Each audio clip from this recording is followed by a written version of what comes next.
Hello, welcome back to Mitra story needle. আজকে আবার তোমাদের সামনে আমি চলে এসেছি আর একটা ভয়ানক গল্প নিয়ে। এটা একটু পুরনো দিনের গল্প আর কনসেপ্টটাও একটু আলাদা। এরকম গল্প আগে শুনেছো কিনা আমায় নিশ্চয়ই কমেন্ট করে বলো। আর হ্যাঁ, তোমরা অনেকেই গল্প শুনছো কিন্তু চ্যানেলটাকে সাবস্ক্রাইব করছো না। প্লিজ চ্যানেলটাকে সাবস্ক্রাইব করে রেখো, যাতে আমি গল্প খুঁজে খুঁজে এনে তোমাদের সাথে শেয়ার করলেই তোমরা ওটা যাতে আগে শুনতে পাও। তো ঠিক আছে, এবার গল্পটা কি সেটা বলে দিই তোমাদের। আগে 4 দিন যারা আমার গল্প শুনেছো তারা জানো অলরেডি যে আমি ডিক্লেয়ার করেছিলাম যে আমাদের ইন্ডিয়ার ইস্টার্ন পার্ট আসাম থেকে আমরা দুটো গল্প পেয়েছিলাম। একটা গল্প আগের দিন বলেছি, বটগাছের আর 4 বন্ধুর গল্প। আর আজকে আমি বলছি আর একটা গল্প যেটা পেয়েছি সেটা হলো বাকের গল্প। বাঘ হলো একটা জলপিশাচ যে শেপ শিফটিং করতে পারে, মানে ও তোমার প্রিয় কাউর রূপ ধরে, যে আর জীবিত নেই, সে তার রূপ ধরে তোমার সামনে আসছে। তো আজকে সেটারই গল্প। তো তোমাদের বলি, আসামে জানো ব্রহ্মপুত্র নদী বয়। ব্রহ্মপুত্র নদী আসামে কোনো কোনো জায়গায় এতটাই বিশাল বা এতটাই চওড়া যে এপার থেকে ওপার দেখা যায় না, এতটাই চওড়া। তো সেই ব্রহ্মপুত্র নদী বর্ষাকালে ভাবো তার কি ভয়ানক রূপ। তো আসামে একটা মান্যতা আছে বা বয়স্ক লোকেরা বলে যে কি বলে, ব্রহ্মপুত্র নদীর উপর বর্ষাকালে রাত্রিবেলা সন্ধ্যের পরে যদি তোমরা কোনো চর দেখতে পাও, তো জেলেদের তারা বারণ করে যে ওই চরের মধ্যে তোমরা রাত্রিবাস করবে না। কেন? তার মানে দুরকম কারণ হতে পারে। এক, যে ব্রহ্মপুত্র নদীর চারদিকে প্রচন্ড চোরাবালির ব্যাপার আছে। তো রাত্রিবেলা তোমরা বর্ষাকালে যখন জল অলরেডি কাদা মাটি থাকে, ওইখানে যদি তোমরা গিয়ে মানে কোনো চরে ওঠো আর সেখানে যদি চোরাবালি থাকে, তোমরা দেখতে না পেলে তোমাদের মৃত্যু অনিবার্য। এটা একটা কারণ, যেটা আমাদের লজিক্যাল বা সাইন্টিফিক কারণ তোমরা বলতে পারো। আর একটা, ওখানকার দিনের বয়স্ক লোকেরা বলে যে ওই ভরা বর্ষায় যেখানে চারদিকে জল থই থই, ব্রহ্মপুত্র নদী উপচে পড়ছে, সেখানে নিশ্চয়ই ওইখানে চর দেখা যাবে না তাদের কথা অনুযায়ী। এবার যদি চর দেখা যায়, তার মানে বাঘ ওটাকে হ্যালুসিনেট করে বা মায়া দিয়ে তৈরি করেছে। তোমাদের ওটা হ্যালুসিনেশন হবে, তোমরা ওখানে যাবে, বাঘ তোমাকে মেরে ফেলবে। কেন কি? বাঘের প্রিয় খাদ্য হলো মাছ। এবার জেলেদের গা থেকে অলরেডি মাছের বা আষ্টে গন্ধ ওটা থাকে, এটা কোনো বাজে ব্যাপার না, ওদের প্রফেশনের জন্যই এটা থাকে। আর বাঘের ওটা খুব প্রিয় গন্ধ। তো পিশাচ যে মাংস খায়, যে মাছ খায়, মাছ তার অতি প্রিয়, তো তার কাছে মানে সহজলভ্য হয়ে যাবে, সেই জন্যই সে ওই মায়া দিয়ে ওগুলো তৈরি করে। তো এরকম একটা কথা আছে। তো আমাদের যে আজকের গল্পের যে আছে, যে যাকে নিয়ে গল্প, তার নাম হলো সন্তোষ। সে একটা মাঝবয়সী লোক, যে ওই ব্রহ্মপুত্র নদীর পাশেই কোনো একটা গ্রামে থাকে। তো তখন ভরা বর্ষা, এটা অনেকদিন আগেকার গল্প। ভরা বর্ষা, চারদিকে 2-3 দিন দিয়ে নাগাড়ে বৃষ্টি হয়েছে। সে মানে তারা খুবই গরিব টাইপের ছিল, তাদের কাছে অত পয়সা ছিল না যে মানে কিছু সঞ্চয় করে যতদিন বৃষ্টি হচ্ছে সেটা কাটিয়ে তারপরে আবার রোদ ফোদ উঠলে সে মাছ ধরতে যাবে। তো তার যেরকম অবস্থা, তো তাকে যেতেই হবে, যদি কিছু মাছ ফাছ পায় তো এনে শহরে তার বিক্রি করে কিছু আয় হবে, সেটা দিয়েও তাদের চলবে। তো একদিন এরকমই 3-4 দিন ধরে বৃষ্টি হচ্ছে, আষাঢ় মাস। তো সে আর তার বন্ধু, ওর নাম সন্তোষ মাঝি আর একজনের নাম হলো কপিল মাঝি। এবার ওরা দুজনে মিলে ঠিক করে যে, দুই বন্ধু আর কি ওই গ্রামেই থাকে। তো কপিল মাঝি আর সন্তোষ মাঝি ঠিক করে যে ওরা নদীর মধ্যে মাছ ধরতে যাবে। এবার যখন একটু বৃষ্টিটা কমেছে তারা তো বেরিয়েছে। এবার প্রচন্ড হাওয়া দিচ্ছে তখন। তো হাওয়া দিতে দিতে তারা না অনেকটা প্রায় নদীর মাঝখান পর্যন্ত চলে গেছে, আর তখনই ঘন মেঘ করে বৃষ্টি। এবার তারা পাড়েও আসতে পারছে না ওরকম ভাবে, মানে নদী বেয়ে মাছ আর তখন কি উঠবে। অনেক কষ্ট করে তারা মানে সেলিং হয়ে আছে আর কি, মানে যাতে ডুবে না যায় তাদের যে নৌকাটা, সেটাই দেখতে তারা ব্যস্ত। এরকম করতে করতে কখন যেন সন্ধে হয়ে গেছে, ঠিক আছে। এবার সন্ধে হয়ে গিয়ে ওই সময়টা একটু ঝড় জল কমেছে, এক ফালি চাঁদ উঠেছে। তো দূর থেকে ওরা দেখতে পায় একটা কি কালো মতন উঁচু হয়েছে। তো যে কপিল মাঝি সে সন্তোষ মাঝিকে বলে যে চল সন্তোষ, তো একটা মনে হচ্ছে একটা কিছু উঁচু চর পর দেখা যাচ্ছে, আজ যা বৃষ্টি, আবার তো মনে হচ্ছে মেঘ দেখে আবার নামবে, আর কতক্ষণ আর এই লড়াই করে আমরা মানে টিকিয়ে রাখতে পারবো নৌকাটাকে, চল ওখানে গিয়ে আজকে রাতটা কোনো রকমে থেকে যাই, আবার সকালবেলা হলে আবার দুজনে বেরিয়ে পাড়ের দিকে আসার চেষ্টা করবো। এবার সন্তোষ মাঝি তো বলে যে না না, কি বলে, আমি যাব না, জানিস তো যে বয়স্ক লোকেরা কি বলে। তখন বলে আরে বয়স্ক লোকেদের কথা থাক, আগে তো এমনি প্রাণে বাঁচি, তারপর বাঘ দেখা যাবে। আর বাঘকে তো মানে সে আগেকার দিনে আমরা শুনেছি, কিন্তু এখন তো আর শুনতেও পাই না, এরকম তো কিছু দেখিনি আমরা, চল না গিয়ে, হয়তো ওটা গল্প কথায়, আগে তো নিজেরা প্রাণে বাঁচি, এইসব ভেবে ওরা ওই চটটায় ওঠে। এবার চরটায় উঠেছে, উঠে এবার ওরা ঠিক করে যে না আমরা চরের মাঝ বরাবর যাব না, ওখানে হয়তো ডাকাত ফাকাতও থাকতে পারে, শুধু কি আর বাঘ, কত রকম লোক থাকতে পারে, কি কোনো কি জানি কি আছে, সাপ খোপও থাকতে পারে, অত দূরে যাব না, আমরা এই সামনাসামনিই থাকবো। তো ওরা ওখানে থাকে। এবার ওরা ওই সকাল থেকে অত কষ্ট করে না, ওই বালতির মধ্যে কিছু মাছ ফাছ পেয়েছিল আর কি, তো ওটাই সামনে রেখে ওরা বসে আছে। তো বলছে কাঠ ফাট জ্বালবো না, কি বলো কাঠ কি জ্বালবি, পুরো তো ভিজে চুপসে গেছে, কিছু করারও নেই, রান্না বান্না জিনিস, তো অমনি বসে আছে। মানে ওরা ইয়ে দিকে নেবে গেছে আর কি, নৌকা দিকে নেবে, কারণ কি নৌকা তো তখনও টালমাটাল হচ্ছে। তো ওদের যাই হোক ওরা কিছু করে ওরা ওই চটটায় নেমেছে। তো নেমে কিছুক্ষণ বসে থাকার পরে ওর কপিল মাঝি হঠাৎ করে সন্তোষ মাঝিকে বলে যে শোন না, আমার না কেমন যেন মনে হচ্ছে ওই জায়গাটায় কিছু আছে, আর একটু দূরে আর কি। তখন বলছে এই চরের মধ্যে কি থাকবে, আর গেলেও যেতে হবে না, শুনেছিস তো কি বলেছে, তোকে অত কিছু মানে ইয়ে দেখাতে হবে না, তুই ওখানটা মানে মানে তুই এখানেই থাক, দূরে যেতে হবে না। তো ও তো বলছে ঠিক আছে বলে, এবার তো সারাদিন ওরকম ভাবে একটা যুদ্ধ চালিয়েছে প্রকৃতির ইয়ের সাথে, রোষের সাথে। তারপরে ওরা না একটু মানে ঝিমোচ্ছে আর কি, সন্তোষ মাঝি আর কপিল মাঝি। তবে সন্তোষ মাঝি হঠাৎ করে ধরপড় করে উঠে দেখছে যে হঠাৎ ওর কি মনে হচ্ছে, উঠে একটু বিড়ি ফিরি খাওয়ার জন্য হয়তো আগুন ফাগুন জ্বালানোর চেষ্টা করছে। তো জ্বলছে তো না, যেইটুকু প্রচন্ড হাওয়া দিচ্ছে, তো অনেক কষ্ট করে জ্বালিয়ে ও দেখছে চারপাশে যে কপিল নেই। ওটা বুঝতে পেরেছে যে ওই অন্ধকারের রাতেও যে কপিল নেই। তো ডেকেছে যে কপিল কপিল কোথায় তুই, কপিল কোথায় তুই, কিন্তু সে তো কোনো মানে আওয়াজ দিচ্ছে না। তো তো এরকম ভাবে করতে করতে অনেকক্ষণ দেওয়ার পরে ওর কি মনে হয়েছে, ও আরেকটু এগিয়ে গেছে। ও বলছিল ওই যে ওখানে কি বলছিল যে ওই দিকটাই গেল কি, ওখানে ও যখন অনেক একটুখানি গেছে না, ওর পায়ের মধ্যে কি যেন মনে হলো একটা ধাক্কা লেগেছে কিছু। তো ও প্রথমে মানে হুড়মুড়িয়ে রাত্রিবেলা পড়েই যাচ্ছিল।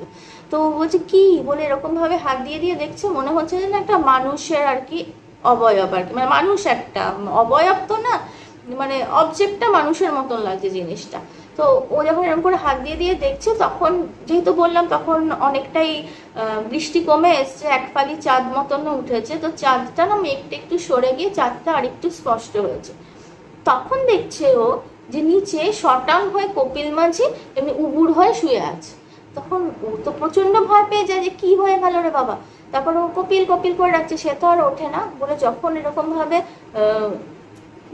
মানে ওকে উল্টিছে, তখন দেখছে ওর ঘাড়ের এখানটা যেন মনে হচ্ছে কোনো পশু এরকম ভাবে খাবলে রক্ত বার করে নিয়েছে। আর ও দেখে প্রচন্ড ভয় পেয়ে গেছে, আর এরকম ভাবে নাক এমনি করে দেখছে। তখন দেখছে যে ও মৃত্যু।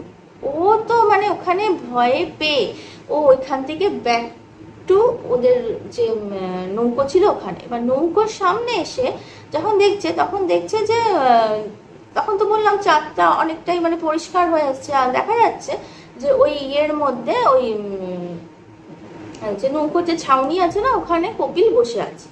তখন ও এসে এবার ওখানে লাশ দেখে এসছে, এখানে সামনে ওকে দেখছে, দেখে না ও পুরো থা হয়ে গেছে। ও বলছে কি হলো, কি হলো ব্যাপারটা। তখন বলছে কে কে ওখানে। ও কপিল যে আছে সে কিছু বলছে না, ওর দিকে তাকিয়ে আছে এরকম ভাবে। তখন বলছে তুই কে, তুই কে? সন্তোষ মাঝি বলছে। তখন কপিল মাঝি কিছু বলছে না, জাস্ট ওর দিকে তাকিয়ে আছে। আর তাকিয়ে থেকে ওই মাছগুলো, যে মাছগুলো না কিছু মাছ পেয়েছিল, ওরা জোগাড় করতে পেরেছিল, একটা বালতির মধ্যে রাখা ছিল, সেখান থেকে মাছগুলো নিয়ে নিয়ে খাচ্ছে। এবার যখনই এটা মাছটা খেতে শুরু করেছে না, তখন সন্তোষ মাঝি বুঝে গেছে যে সেই যে বয়স্ক লোকেরা বলতো বাকের কথা, এ নিশ্চয়ই সেরকমই, কেন কি ডিসক্রিপশন তো ওরকমই, যে শেফ শিফটিং করতে পারে, ওরা মাছ খায়।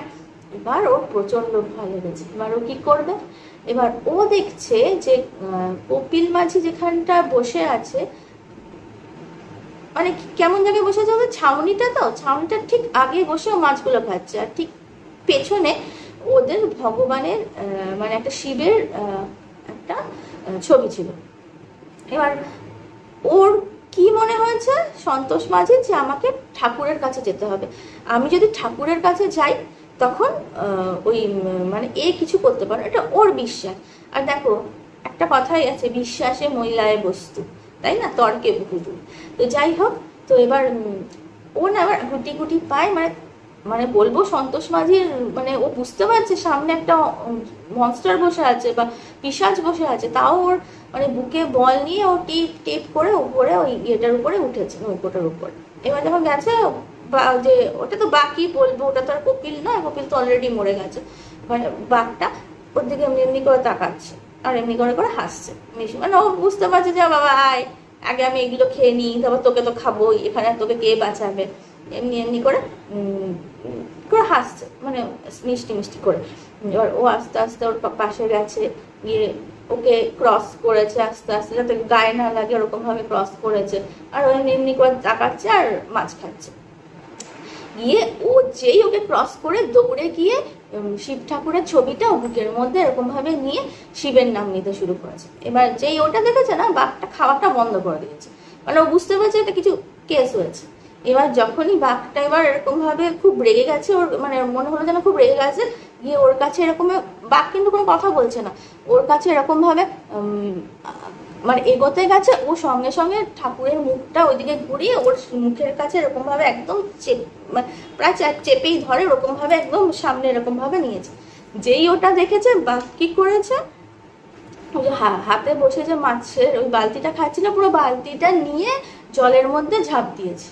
আর যেই জলের মধ্যে ঝাঁপ দিয়েছে, সন্তোষ মাঝি বুকে ঠাকুরকে নিয়ে কোনো রকমে ওই ইয়েটাকে মানে ওর যে কি বলে ওটা কাস্তি, আবার লোকেরা বলবে আমি হিন্দি ইউজ করছি, তো যাই হোক নৌকোটা, ডিঙি নৌকোটাকে নিয়ে আমি না আমার সন্তোষ মাঝি ব্যাক টু দ্য পুরো মাঝ নদী। এবার ততক্ষণে অনেকক্ষণই হয়তো হয়ে গেছিলো এইসব পুরো কেসে। ওদিকে সূর্য বলছে চন্দ্র কখন ঢলে গেছে, সূর্য কিরণ দেখা যাচ্ছে, একদম সকাল সকাল হালকা আলো দেখা যাচ্ছে। তো ওর তো ধর এসছে, মানে ইয়ে এসছে, বুকের মধ্যে বল এসছে। তারপর ও আস্তে আস্তে ইয়েতে চলে এসছে, মানে ডিঙায় চলে এসছে, ডাঙায় চলে এসছে। ডাঙায় আসার পরে ও সবদেরকে বলেছে, সব বিয়েদের। তো তখন ওরা বলছে ওখানে যে সব থেকে বয়স্ক যে ভদ্রলোক, মানে ওদের হয় না গ্রামে সব থেকে বয়স্ক যিনি, তিনি বললে তোকে বাঘ এরকম ভাবে অ্যাটাক করেছিল, তুই পালিয়ে এসছিস, ও তো মনে হচ্ছে না তোকে ছাড়বে। তখন ও বললো কি করে ছাড়বে, ও থরি না আমার পেছন পেছন এসছে, ও কিছুই করতে পারবে না বলে ওকে ঠিক আছে। মানে উনি আর বেশি কথা না বাড়িয়ে চলে যায়। এমনিও বয়স্ক লোকেদের মাঝে মাঝে কে আর অত পাত্তা দেয়, তো সেটা। এবার এদিকে কি হয়েছে, যখন ও এখানে এসে তারপর অনেক দিন কেটে গেছে ইয়েতে, ওর যে বড় মেয়ে ছিল সেই বড় মেয়ের মাঝখানে বিয়েও হয়েছে, সন্তোষ মাঝির বিয়ে হয়ে ও অন্য গ্রামে চলে গেছে। ও থাকে ওর বউ আর দুটো ছেলে মেয়ে। এবার দেখা যাচ্ছে আস্তে আস্তে ওই সন্তোষ মাঝির এক এক করে আরো যে বাচ্চা কাচ্চাগুলো ছিল না, ওগুলো না মারা যাচ্ছে। কেমন ভাবে মারা যাচ্ছে দেখো, গ্রামের লোক, তার উপরে ওরা জেলে, জল ছাড়া তো ওরা থাকতে পারবে না। তো হয় ওরা নদীতে যাচ্ছে যখন কেউ ফিরে আসছে না, বা কোনো অ্যাক্সিডেন্ট হচ্ছে, কি কাউকে খুঁজে পাওয়া যাচ্ছে না, অনেকদিন পর তার লাশ পাওয়া যাচ্ছে, এরকম ভাবে না, কিন্তু সবই ওই নদীর আশেপাশে, কি ওখানে যে পুকুর আছে ওদের গ্রামে, সেই পুকুরের আশেপাশে জল কেন্দ্র করে ওই বাচ্চাগুলো সব মারা গেছে। তো এবার ওই যে বয়স্ক লোকেরা অনেক কথাবার্তা বলছে যে মনে হয় তোকে ছাড়বে না, তোর পরিবারটাকে নষ্ট করে দেবে, বা একবার যে চোখে পড়েছে তোকে, তখন বলি চুপ করো তো, ওরকম কিছুই না। মানে ওর হয়তো বুকে ভয়ও আছে, কিন্তু সেরকম ভাবে কাউকে বলে না ব্যাপারটা করে। এবার এরকম করে করে প্রথমে তো বাচ্চাগুলো মারলো, তারপর একদিন ওর বউ বোধহয় বাসন মাজতে গেছিল ওদের ওখানে পুকুরে, সে পুকুরে কিন্তু দেখা যায় যে বাসনগুলো পড়ে রয়েছে, বউটাকে খুঁজে পাওয়া যায় না। কিছুদিন পরে ওই বউটার লাশ ভেসে ওঠে পুকুরে।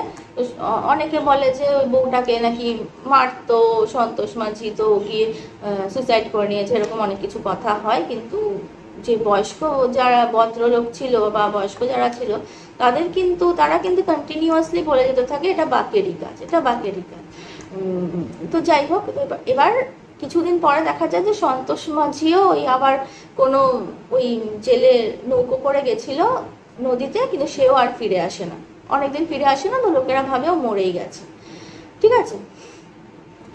এবার যে মেয়েটার বিয়ে হয়েছিল ওদের মেয়েটার, তো এবার যেহেতু এই ঘরটা পুরো ফাঁকাই পড়ে আছে, কিছুদিন ফাঁকা পড়ে যাওয়ার পর ওই মেয়েটা যে বিয়ে হয়েছিল, মেয়েটা ওর স্বামী ওদের শ্বশুর বাড়িতে কিছু গড়বড় হওয়ার জন্য বা কিছু একটা হওয়ার জন্য ওরা স্বামী স্ত্রী আর তাদের একটা বাচ্চা মেয়ে নিয়ে ওরা থাকতে আসে এই এদের বাড়িতে। মানে যেহেতু পড়েই আছে আর কেউ নেই, দাবি দেওয়া নেই, তো ওরা আসে এখানে থাকতে।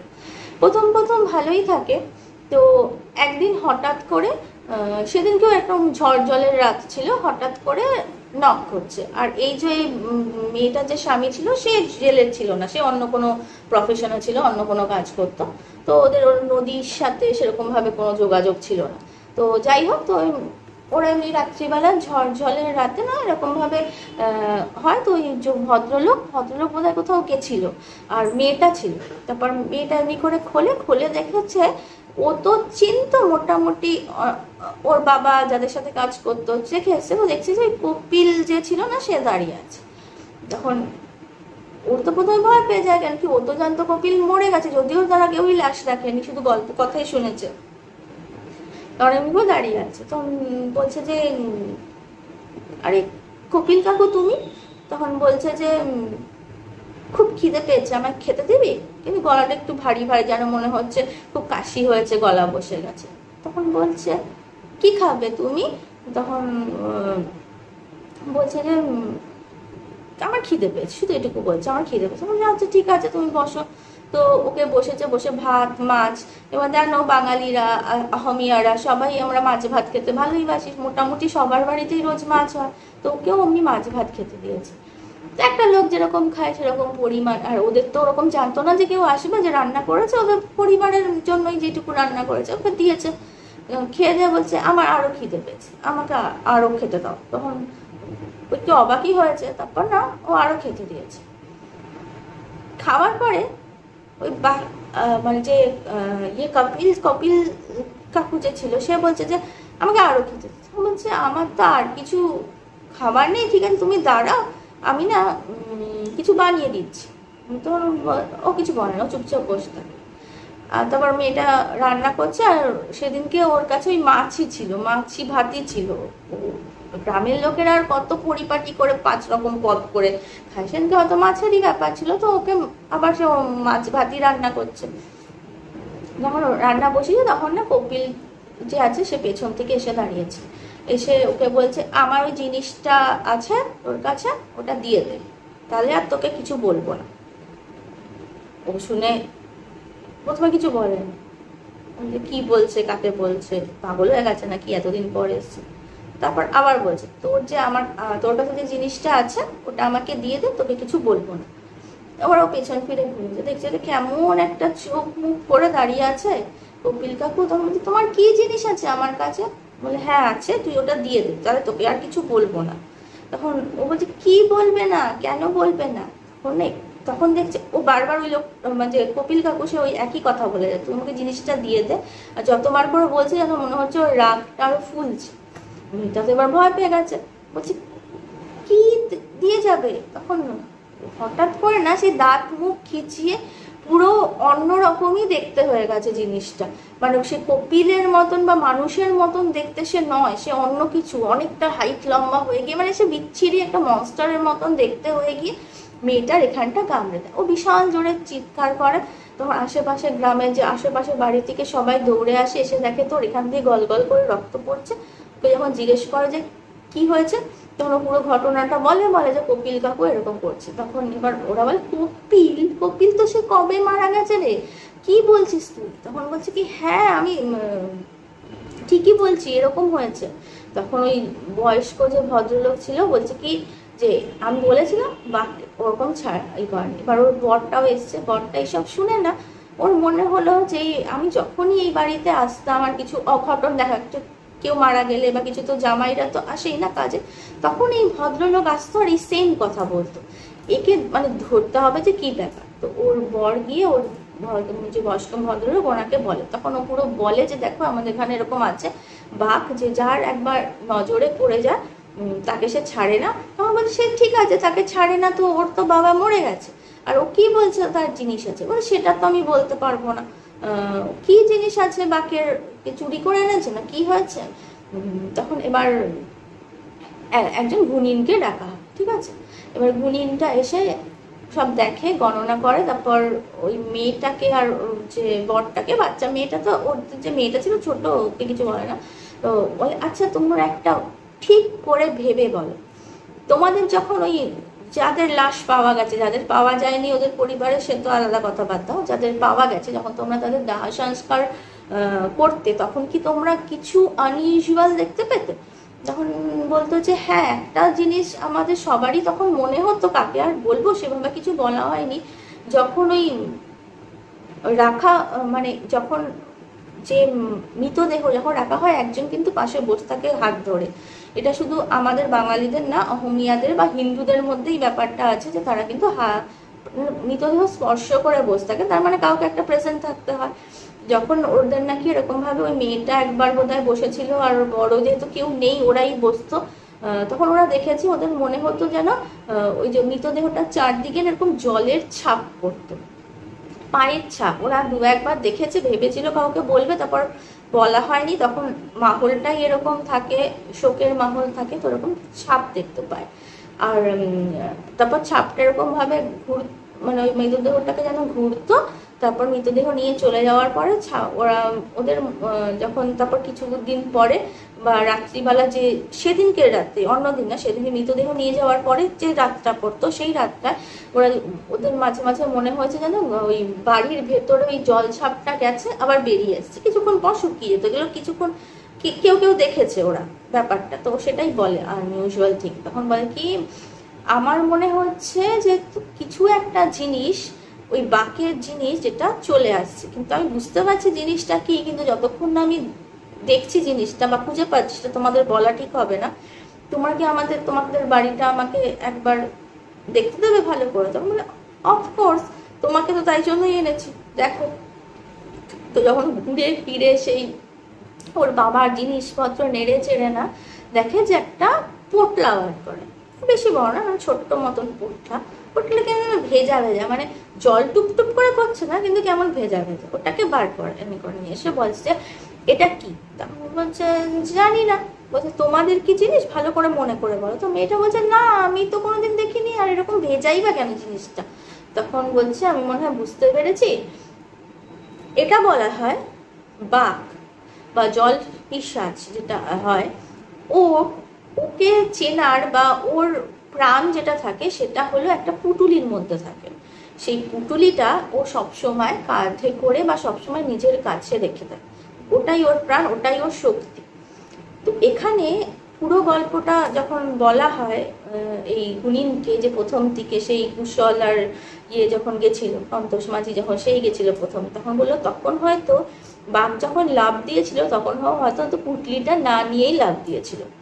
এবার পুটলিটা সন্তোষ মাঝি নিয়ে আসে, তারপর নিজের জিনিসপত্রের সাথে ওটাও নিয়ে আসে, যেহেতু ওটা ভেজা ভেজা ওরকম জিনিস, ওটাকে না নিয়ে ঘরের কোণে, মানে যেখানে গার্বেজ ফার্বেজ থাকা অনেক জিনিসপত্র থাকে ওখানেই পড়ে রয়েছে।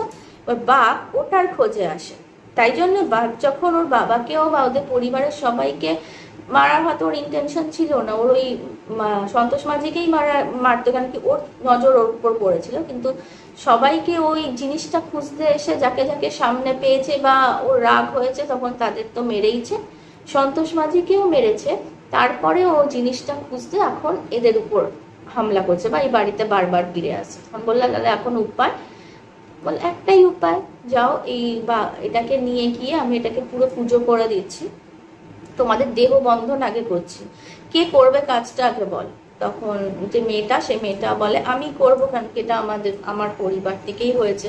বলে ঠিক আছে, আমি তোমাকে প্রথমে দেহ বন্ধন করে দিচ্ছি, আর বাচ্চা ফাচ্চা কেউ বরকেও তাবিজ ফাবিজ দেয় বা বাড়িটাকে শুদ্ধ করে, বলে পজিটিভ ভাইবস আনে, তারপরে ও মেয়েটাকে দেহ বন্ধন করে লিটার মধ্যে কিছু পুজো পুজো করে দেয়, বলে যে এটাকে যাবে নিয়ে গিয়ে তুমি কি নৌকো বাইতে পারো? বলে হ্যাঁ আমি জেলে পরিবারের মেয়ে, আমি নৌকো বাইতে পারি। বলে ঠিক আছে, একদম কাছে না, যাতে আবার কোনো কারণে ওই পুটলিটা আবার না আসে, তুমি একটু দূরে গিয়ে একটা পাথর ওইটার মধ্যে বেঁধে ওই জিনিসটাকে ড্রপ করে দেবে ওই নদীর মধ্যে, ঠিক আছে? তো বলে ঠিক আছে। তারপর ও যখন এবার যখন ও নদী মানে যায় আর কি, নিজে একাই যেতে হবে ওকে, কোনো রাত্রিবেলা ফাত্রিবেলা না, সকালবেলাই যায়, সবাই দাঁড়িয়ে আছে পাড়ে, যে কিছুটা মাঝ মাঝ তো যাওয়া যাবে না, বিশাল বড় নদী, তো কিছুটা দূর যেখানে গভীর মোটামুটি, সেখানে গিয়ে ও যখন যেই পাড় থেকে একটু দূরে গেছে না, বিশাল হাওয়া বইতে শুরু করে, মেঘ ফেঘ কিছু নেই, বিশাল হাওয়া বইতে শুরু করে, যেন মনে হচ্ছে কি মানে কেউ খুশি হয়েছে না রাগ হয়েছে সেটা তো বলে, কিন্তু বিশাল জোরে জোরে হাওয়া বইতে। তার মধ্যেই ও মানে যেহেতু ছোটবেলা থেকে এগুলো করতে অভ্যস্ত, নৌকা বাইতে বা ইয়ে, সেও ভয় না পেয়ে বা মনে হয়তো নিজের বাচ্চার স্বামীকে বাঁচানোর জন্যই হয়তো ও যায়, মাছ কিছুটা দূরে যায় যেখানে ওর মনে হয় গভীর, তো ওইটাকে ড্রপ করে দেয়। ড্রপ করে দিয়ে ও দেখে যে সবাই, ও হাত জোর করে হয়তো ক্ষমা ক্ষমাও চায়, তারপরে করে। আবার যখন যখন ও ফিরে আসছে তখন আর কোনো হাওয়া বইছিল না, মানে এতটাই কুইক ওয়েদার চেঞ্জ। তারপর ও ফিরে আসে, এসে তখন সবাই জিজ্ঞেস করে যে তুই হাত ফাত জোরে কি করছিস? না আমি ক্ষমা চাইলাম যে এরকম হলো, আর এটাও বললাম যে যা হয়েছে হয়েছে, আমার পরিবারকে তুমি আর কিছু করো না বা কিছু। তখন বললো যে ঠিক আছে। এবার ওটা করে চলে আসার পরে যে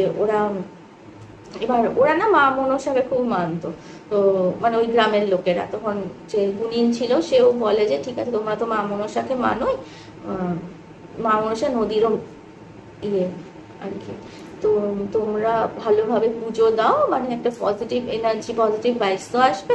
তো ওরা গ্রামের লোকেরা সবাই মিলেই একটা বড় পুজো দেওয়া হয়।